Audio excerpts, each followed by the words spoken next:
تخيل كده عالم كامل انت بتبنيه بضغطة زر.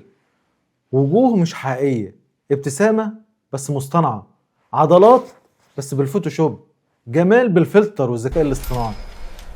ناس عايشة حياة شكلها من الظاهر مثالي على السوشيال ميديا، بس مش دي الحقيقة. دي مجرد كذبة رقمية كبيرة قوي قوي قوي.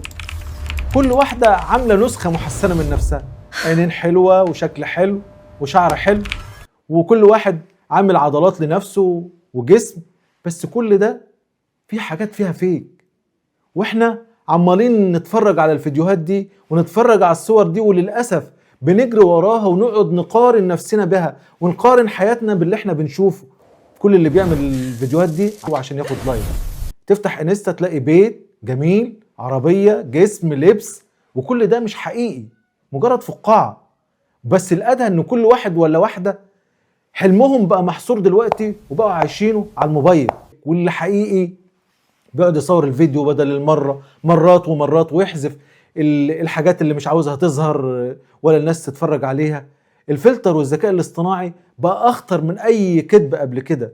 وإزاي كل واحد بقى قادر يعمل واقع وهمي ويصدقه وهو نفسه من جواه مش مقتنع بيه. أنا مش عاوزك تجري ورا الصورة، خليك في الحقيقة. أغلب الصور والفيديوهات اللي احنا بنحبها ممكن ما تبقاش حقيقية.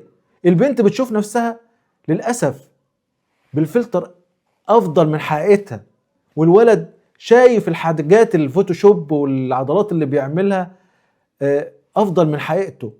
وبنعيش ونتفرج على فيديوهات وعايشين في مرض المقارنة، عمالين نقارن نفسنا بالصور اللي بنشوفها، بنقارن نفسنا بالفيديوهات اللي بنشوفها، بنقارن حياتنا بالحياة اللي بنشوفها على السوشيال ميديا، وعارفين ان ممكن ده يكون فيه حاجات كتيرة مصطنعة.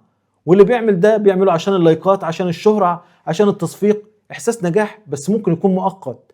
واحنا ممكن نعيش بقى احباط وقلق عشان عاوزين نوصل للحاجة دي، فنضيع الحاجة اللي في ايدينا، ويبقى ما طولناش اللي احنا شايفينه وما حافظناش على الحاجة والحياة اللي احنا كنا عايشينها، ونكتشف ان احنا عشنا في حلم او وهم زائف.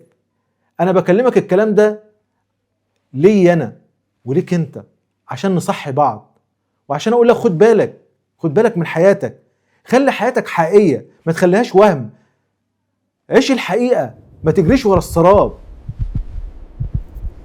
عيش حياتك عشان وارضى بيها عشان تبقى جميلة.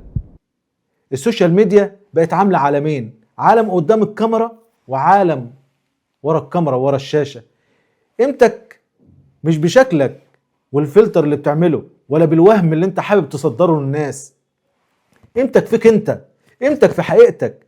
انت جوهرة، صدقني انت غالي قوي قوي قوي، ولازم تعرف ان قيمتك كبيرة قوي قوي قوي. وسيب الوهم وعيش الحقيقة.